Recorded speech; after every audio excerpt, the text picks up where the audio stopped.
Well, hello and a very warm welcome to the Andrew Eborn Show under lockdown, and able to guide us through these troubling times. I'm joined by legendary broadcaster and radio laureate, the wonderful Mike Reed. How you doing, Mike? Very good. I get more legendary every time you introduce me. I like it. I love it. Well, it's more lockdown, isn't it? How are you surviving in lockdown? Well, luckily I've got a lot to do, but however much you enjoy what you do, it can become a bit of a carousel, however much you enjoy it. But you should be grateful for the fact that I can do my radio program from home. I can write my books, my songs, poetry, everything, exercise. So I'm lucky, really. So one can't complain. And I think that's what's happening. Everybody's reinventing themselves. You have all sorts of artists managing to do these online concerts and these Zoom conference calls and other platforms as well. One of my particular favorites is what Toya does with her husband as well. They do a regular little really creative few minutes of programs every week. Yeah, everyone has got creative because nobody's been out on the road for a year. None of the artists are doing live gigs. Tragically, no one's making any money. The upside is that people have been writing more and more songs. We've had more great songs written this last year than before, because they haven't been on planes, they haven't been at festivals, they haven't been on trains, they haven't been in hotels.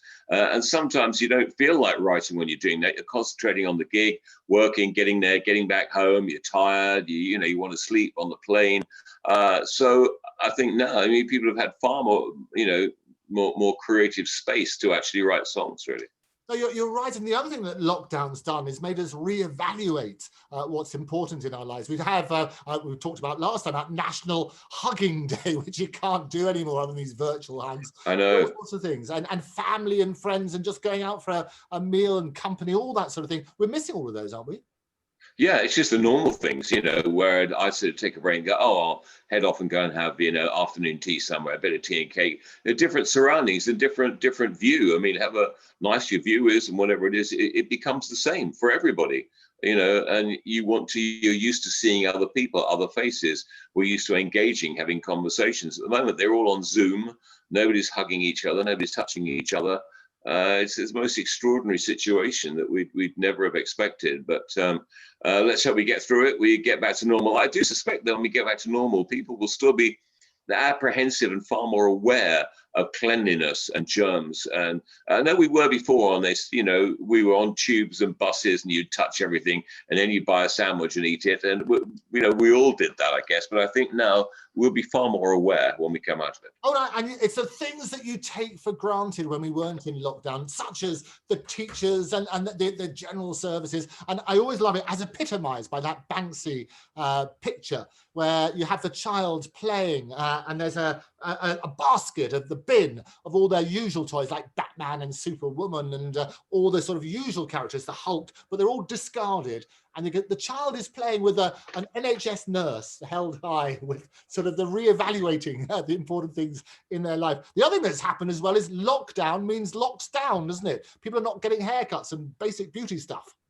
Absolutely right. Yes, people growing their hair, getting very long, and of course, yeah, absolutely. A lot of the nail bars that you never had when I was a kid. Never saw a nail bar anywhere. I think there's probably one in the country, but now you get about 4 in every high street. So yes, people will be worrying excessively about their nails, I'm sure. Well, it's an honest problem that we have virtually every day. It's a real problem. Anyway, talk to us about lockdown. It's over to Mike Reed, the radio laureate. Okay, we've done some as John Cooper Clarke, as Roger McGough, as Noel Coward, but I'll just do this one as me. It's short. Flights suspended, lives upended, plans to meet now long extended, lives not mended, lovers offended, those that move are apprehended. All was splendid, then life transcended, into the abyss we've descended.